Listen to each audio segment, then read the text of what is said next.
I am at Mason School. Y'all want to see my makeup routine? I'll link 2 of them. One was the Valentine's Day and one's my everyday makeup. You can play with that. So I'm just going to do my makeup real quick. What's it called? See, Mommy?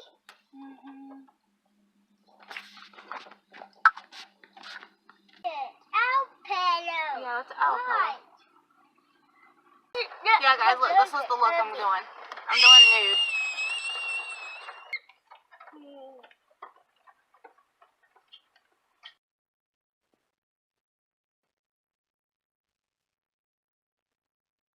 I have the footage from earlier of what and all I was doing at Mason School, but yesterday I was going to vlog, but I did not. I actually got into a car accident. A lot of the family knows. No, Mason was not there. Yes, Aubrey was buckled into her seatbelt. Yes, the straps were done right, and I'm going to get into that in just a minute. But yesterday, on the way back home from taking Mason to school, I hit a slick spot. No, I was not speeding. There was actually a lady behind me. She was a social worker. She was on her way to work, and she saw that I was not speeding. Yes, I'm wearing a neck brace. I'll get into that too. We was coming around the turn. Like I said, nobody was speeding, and I hydroplaned a little bit, and I tried to pull it off into a driveway just to like collect thoughts and, you know, stop the van. But that did not happen. I hit another slick spot, and I tried to slow it down even more since I was speeding up, and I wanted to go to the left. That way I could at least get onto a safe spot. I did not actually make it left. Me and Aubrey was in the car, in the van, and we went into the creek, and we tipped over, as you can see by the thumbnail that I put on there. No, not clickbait. I just want to let you guys know. Me and Aubrey are safe. It was scary. It was really scary because I remember that part, and then I remember that when I started to go over, mother instincts kicked in, and I took my seatbelt off, and I shut the key off because I knew I did not want it to catch on fire. I didn't want us to blow up no matter what happened. So I turned the key off, took my seatbelt off, and even though Aubrey was strapped in like she was supposed to be, I leaned backwards and I held her into place. Well, we flipped, and next thing I know, the van was upside down and we was in the creek. Very scary on a country road heading home. I was 3 miles away from home. The social worker stopped, and she started to come down the hill, is what she said. And then 2 other men pulled up and seen that we were hurt. I don't remember any of this. This is what I was told because I was out. The man climbed into the car through the window that was busted. And he said, this is what he said. He said that he was trying to get Aubrey out, and he was trying to make sure that I was conscious, but I wasn't. He said that I was probably out for maybe like a minute or 2, not very long at all. And he could not get her straps. And what he did was he loosened up the straps, and he like tried to get her out, but he couldn't. The only thing he could get done was the bottom clip where it clips between the crotch. And he said, ma'am, are you conscious? And at that time, I slowly started to know what was going on. He said, ma'am, you've been in an accident. Don't freak out. He said, can you move? I was able to move. He said, since you can move, can you help me get your child out of the car? He said, I'm going to get on my hands and my knees, and I'm going to lay there. That way she does not fall and get hurt if she falls. So I climbed over the driver's seat into the back seat, and I undid the top buckles. He said, ma'am, he said, can you climb out of the car with her? And I said, I don't think I can. I said, I'm hurt. I said, I'm a nervous wreck, but I don't want to try to climb up the hill with her. And something happened in the creek, and I was like, she's already been through too much with the car.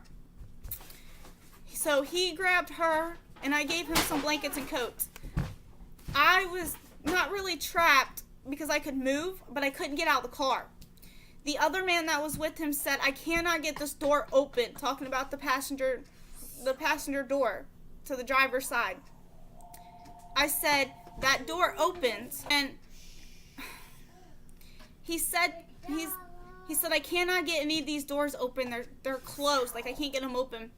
And I said, thank God that door is broke a little bit. I said, just try to pull it off. He said, hang on. He said, I brought some tools down. Let me see if I could pop it apart.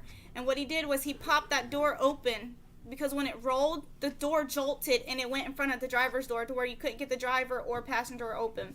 So what he did was he popped it off, and he said, can you climb out? I said, honestly, I don't know. So he helped pull me out, and he helped me get up the creek bed and everything up to the social worker in her car. Aubrey was scared so much, and I feel so bad for her. We waited 2.5 hours for an ambulance to come. Thank God nobody was severely hurt. And I just sat there and I watched the van sit down there. And they said, I don't want to freak you out, but your van was leaking gas and it could have caught on fire. They said they seen smoke. And I freaked out. I didn't even want to look at the van. I didn't want to look at it. But when I looked, all of our belongings were drifting down the creek. And the only thing I wanted besides my child's safety out of that car was my son's monkey blanket. And I'll get to that in just a minute, and I'll explain why. So the ambulance finally came, and in the meantime, Aubrey was soaking wet. And this man from this electric company, I'm not going to say where, but he said, ma'am, do you need any clothes? And I was soaking wet. I said, you know what? I don't care about myself. I said, I'll be fine. He said, what about her? She's wet. And I said, yes, please. Do you have clothes? He pulled out his work shirt, an extra pair of a white shirt, and he pulled out some towels for her that he had in the back of his truck. And he said, put these on her. So I put Aubrey in the back of the car. And another man went to my grandparents' house, not even 3 or 4 miles away, and he said, I don't want you to freak out, but your granddaughter and your great-great-granddaughter got into an accident. They're okay. The van's in the creek. So my grandma rushes down there. And the ambulance comes, and I didn't care about myself. Because you know as a mother, your child is more important. Aubrey's head hurt her really bad and she couldn't stop crying. Partly because she was shook up and I didn't know what was going on. They said, do you want to get medical attention? She said, we have to because it was a rollover, but do you want to get medical attention? And I said, you know what? I'll go get medical attention, but I'll get that after we take her. She's my main concern. So we went to Children's. And that was the scariest thing in my whole life. It was the scariest thing ever because when we made it to Children's, they took her from my arms in the trauma room. They took her from me.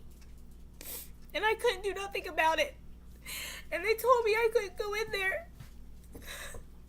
And they took her and there was 30 doctors and nurses just standing there around her, poking at her and having tubes ready to go, and she was hurt badly. And they put this little collar, they put this neck brace on her, and let me see if I can find it.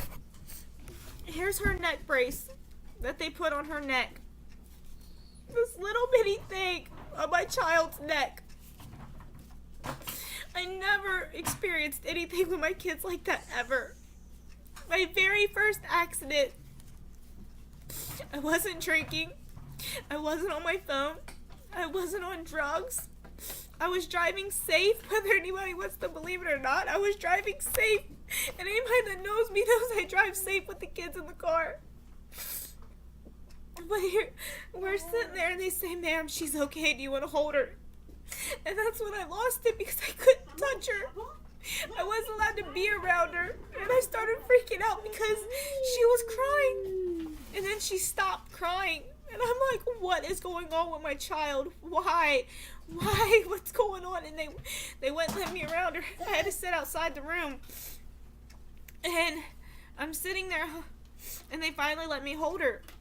And they take us to a room and they said, ma'am, do you have any records here? And I said, yes, I have records. They said, we're going to treat you here because you don't have a vehicle right now. you don't have any transportation to come back to your child or, back and forth. So I laid there and Aubrey on top of me for hours. I was holding her and they had that neck brace still on her, and I slowly started to feel all the pain. My adrenaline just started to seep away, and I started to feel the pain. I was having pains from the back of my neck all the way up to my front. My whole spine was hurting. I couldn't move at that moment. They said, "Ma'am, we want you to lay back. We're going to have a social worker in here and a nurse to deal with your child because we don't want you moving." And that hurt me because I couldn't prevent myself from not being able to move. And I'm there, but I wasn't allowed to hold her. When I finally was able to hold her, and she's crying and screaming. So I'm laying there, and they put her back on me. For hours, I listened to her cry in so much pain. They had a plastic little pee bag on her to catch her pee to make sure she wasn't bleeding. And that was devastating. Family came up. They was helping me with her. Thank God for all the assistance. Come to find out, I hit my head when I fell into the creek. My head, from where I was turned and trying to protect her, even though she was buckled in. Nobody told Mason about the accident or anything like that. But I sat there and they finally took me back to X-ray. The ladies in the X-ray was getting worried because they had to do 6 scans on my neck. Because they said, "We don't want to alarm you, but there's something on your neck. And we can't tell what it is." And she said, "We're going to wait for your nurse to, your nurse and your doctor to come and confirm what it is." By that time, Aubrey's neck brace was off. She was okay. She was playing, she had little, nothing major, but little bumps on her head, just from moving around and everything. I have to wear this neck brace for a week. Come to find out, I did something to my spine. They think I broke the top of my spine, not the whole spine, but the tip of it. I did something, I don't even remember because I'm such in a daze of everything still, and I'm trying to catch it all. But they said I did something to my nerves in my neck, and I pulled some tendons. The worst feeling in the world, and all I can thank is God that I'm still here, and my children are here, all because I hit a slick spot.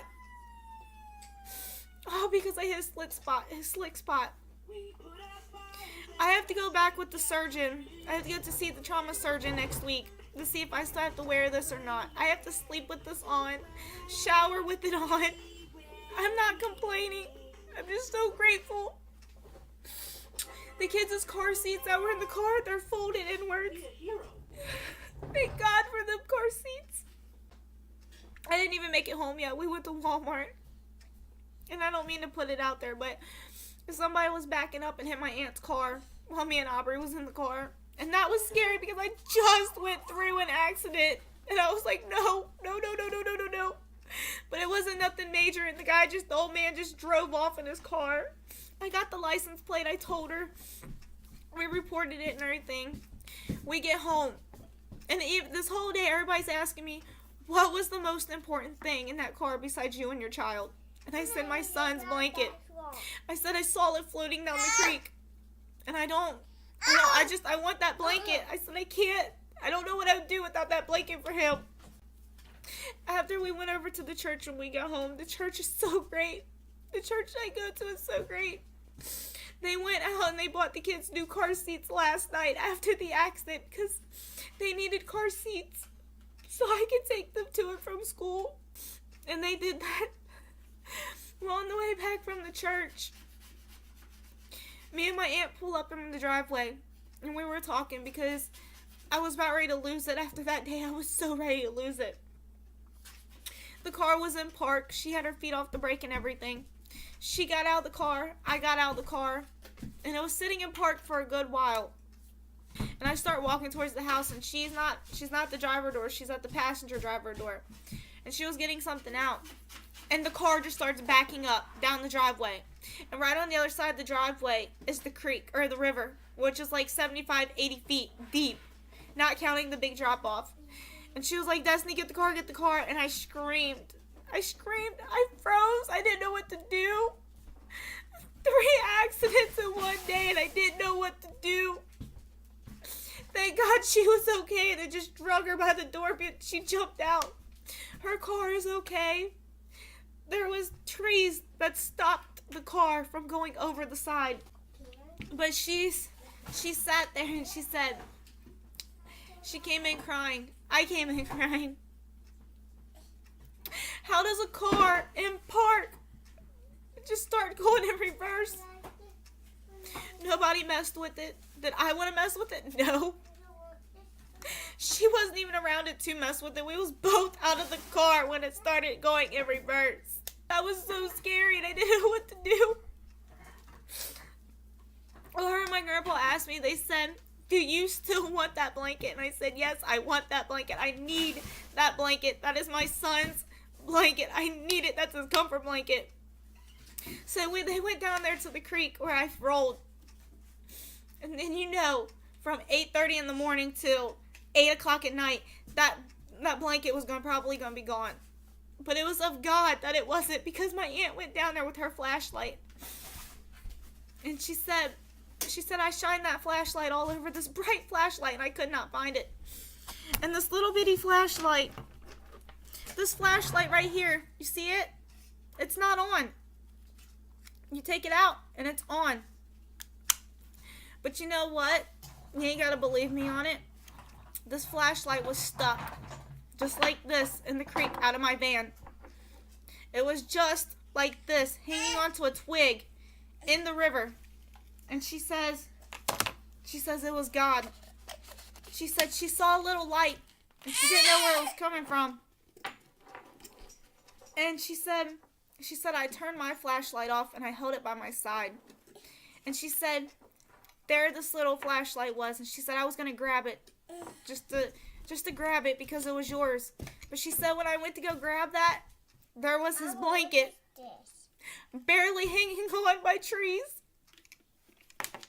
This blanket that I've got when I was pregnant, this blanket right here, so much.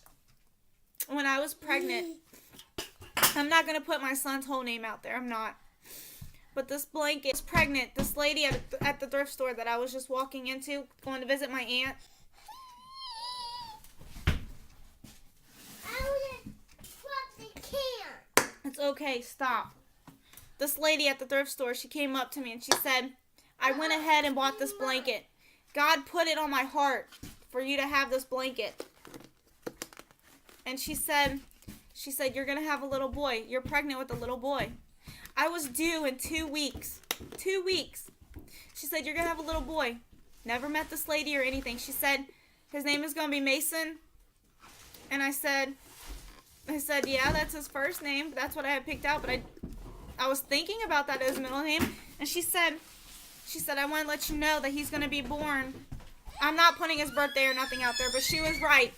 He was born on that day. And I, out of jokes and not making fun of her, but I said, do you know what time he's going to be born? She said, no, but he's going to be born around 10 o'clock at night. And you know what? He was born on that day, and he was born 31 minutes later.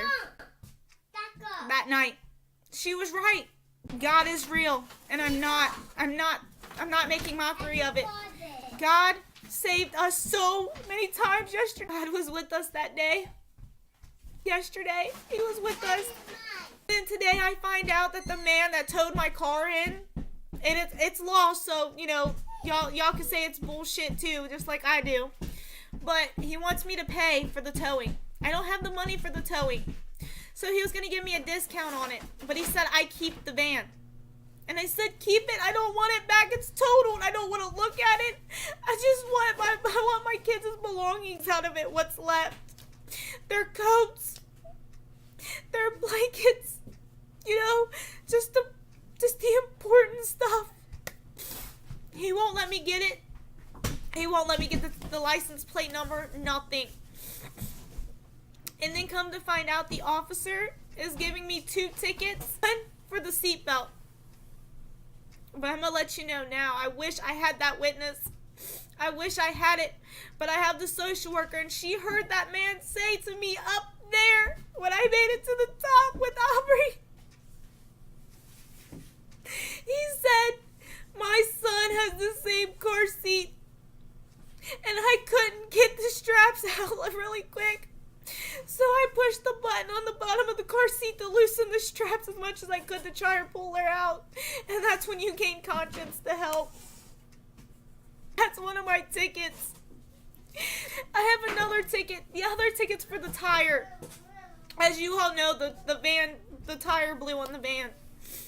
This man that we knew gave my grandparents some tires for my van. They were van tires that fit my van.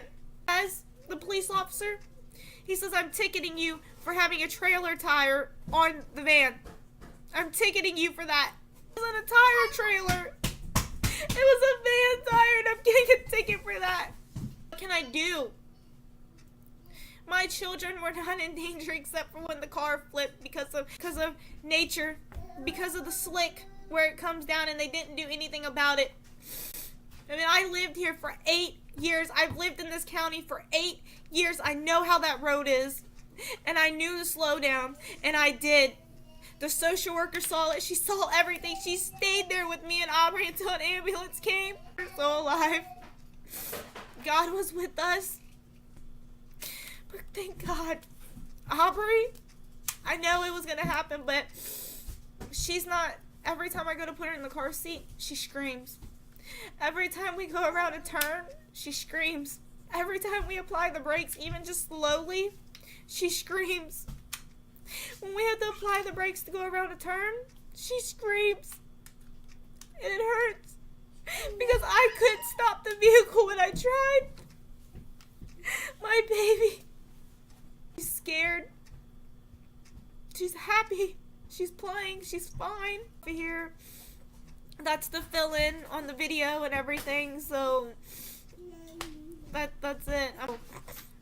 Thanks for watching, guys, and thanks for the love, support, prayers, and everything that everybody's been saying and doing, and just thank you.